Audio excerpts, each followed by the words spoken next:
नमस्कार दोस्तों, आपका बहुत बहुत स्वागत है आपके अपने चैनल ऑनलाइन पाठशाला में। दोस्तों, हम पढ़ रहे हैं भारत के इतिहास से संबंधित कुछ इम्पोर्टेंट क्वेश्चंस को।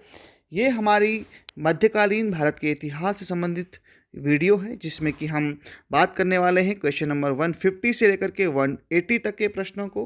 दोस्तों, हमारे साथ इस वीडियो को अंत तक ज़रूर देखिएगा। इसमें बहुत सारे इंपॉर्टेंट क्वेश्चंस को हमने डिस्कस किया है, जो आपके एग्ज़ाम में आपके ज़रूर काम आने वाले हैं।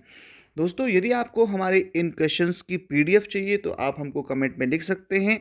हम आपको अपने टेलीग्राम चैनल के माध्यम से आपको इन पीडीएफ्स को प्रोवाइड करवाएंगे। तो दोस्तों, चलिए शुरू करते हैं। पहला प्रश्न है, बाबर का उत्तराधिकारी कौन था? बाबर का उत्तराधिकारी कौन था? तो बाबर का उत्तराधिकारी बना हुमायूं।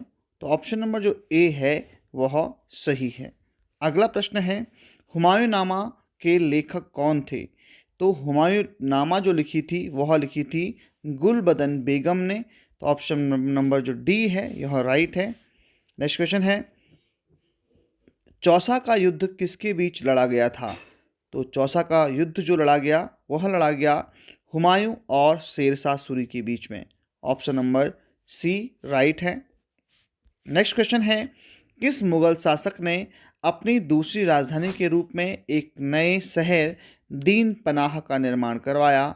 तो ये करवाया था हुमायूं ने। तो ऑप्शन नंबर सी राइट है, दीन पनाह। अगला प्रश्न है, चौसा का युद्ध किस वर्ष लड़ा गया था? तो चौसा का युद्ध लड़ा गया था 1539 में, 1539 में। तो ऑप्शन नंबर बी राइट हो जाता है। नेक्स्ट क्वेश्चन है, कन्नौज की लड़ाई वर्ष में लड़ी गई। जो कन्नौज की लड़ाई कब हुई थी? तो कन्नौज की लड़ाई हुई थी 1540 ईस्वी में। ऑप्शन नंबर जो बी है ये सही है। नेक्स्ट क्वेश्चन है, गुलबदन बेगम ने निम्नलिखित में से कौन सी जीवनी लिखी थी? तो गुलबदन बेगम ने, अभी हमने डिस्कस किया था, लिखी थी हुमायूंनामा। हुमायूं की जीवनी को लिखा था। तो ऑप्शन नंबर बी सही है। नेक्स्ट क्वेश्चन है कि लड़ाई में शेरशाह ने हुमायूं को हराया था। तो वह कौन सी लड़ाई थी जिसमें शेरशाह सूरी ने हुमायूं को हराया था?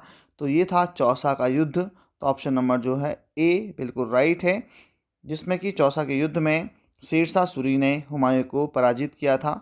अगला प्रश्न है, कन्नौज का युद्ध किसके बीच लड़ा गया था? तो कन्नौज का युद्ध हुमायूं और शेरशाह सूरी के बीच में लड़ा गया था। तो ऑप्शन नंबर ए राइट है। अगला प्रश्न है, हुमायूं मुगल सिंहासन पर कब बैठा था? तो हुमायूं 1530 ईस्वी में मुगल सिंहासन पर बैठा था। तो ऑप्शन नंबर बी राइट हो जाता है।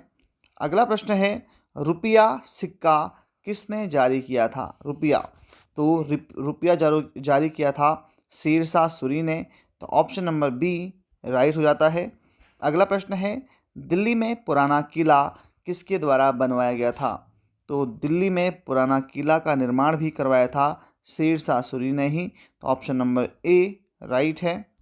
अगला प्रश्न है, निम्नलिखित में से किस शासक का वास्तविक नाम फरीद खान था? तो यहाँ पर फरीद खान शेरशाह सूरी का ही दूसरा नाम था। तो ऑप्शन नंबर जो सी है यह राइट है। नेक्स्ट क्वेश्चन है, शेरशाह ने किस युद्ध के बाद शेरशाह की उपाधि धारण की थी? तो चौसा के युद्ध के बाद शेरशाह सूरी ने शेरशाह की उपाधि धारण की थी, जिसका वास्तविक नाम फरीद खान था। अगला प्रश्न है, पानीपत का दूसरा युद्ध किसके बीच लड़ा गया था? तो पानीपत का जो दूसरा युद्ध है यह लड़ा गया था अकबर और हेमू के बीच में। ऑप्शन नंबर बी सही है। अगला प्रश्न है, अकबर किस मुगल सम्राट का पुत्र था? तो अकबर जो है हुमायूं का पुत्र था। तो ऑप्शन नंबर सी राइट है। अगला प्रश्न है, अकबर कितने वर्ष की आयु में गद्दी पर बैठा था? तो अकबर 14 वर्ष की आयु में ही गद्दी पर बैठ गया था। तो ऑप्शन नंबर सी राइट है।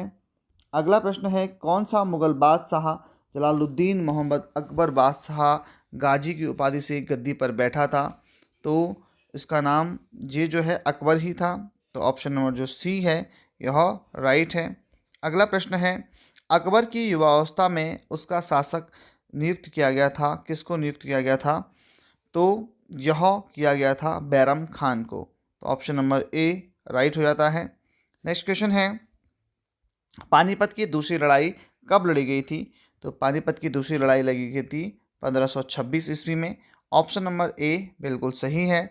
अगला प्रश्न है, हेमू जिसने पानीपत की दूसरी लड़ाई में मुगलों के खिलाफ अफगान सेना का नेतृत्व किया था, किस शासक का सेनापति था?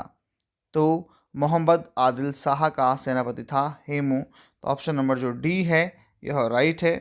अगला प्रश्न है, पानीपत की दूसरी लड़ाई में किसकी हार हुई थी? तो हेमू की हार हुई थी पानीपत की दूसरी लड़ाई में।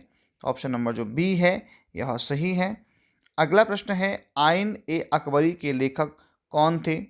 तो अबुल फजल ने लिखी थी आइन ए अकबरी। ऑप्शन नंबर जो बी है यह सही है। अगला प्रश्न है, हल्दी घाटी का युद्ध किस वर्ष हुआ था? तो हल्दी घाटी का युद्ध हुआ था 1576 ईस्वी में। ऑप्शन नंबर सी राइट हो जाता है। नेक्स्ट क्वेश्चन है, हल्दी घाटी के युद्ध में मुगल सेना का नेतृत्व किसने किया था? तो हल्दी घाटी के युद्ध में मुगल सेना का नेतृत्व किया था मान सिंह ने। तो ऑप्शन नंबर डी राइट है। अगला प्रश्न है, हल्दी घाटी के युद्ध में मान सिंह के नेतृत्व में मुगल सेना ने किसको हराया था? तो राणा प्रताप को मान सिंह ने हराया था हल्दी घाटी के युद्ध में। तो ऑप्शन नंबर जो बी है यह राइट है। अगला प्रश्न है, नया धर्म दीन ए इलाही किसने चलाया था? तो दीन ए इलाही चलाया था अकबर ने। तो ऑप्शन नंबर ए राइट है।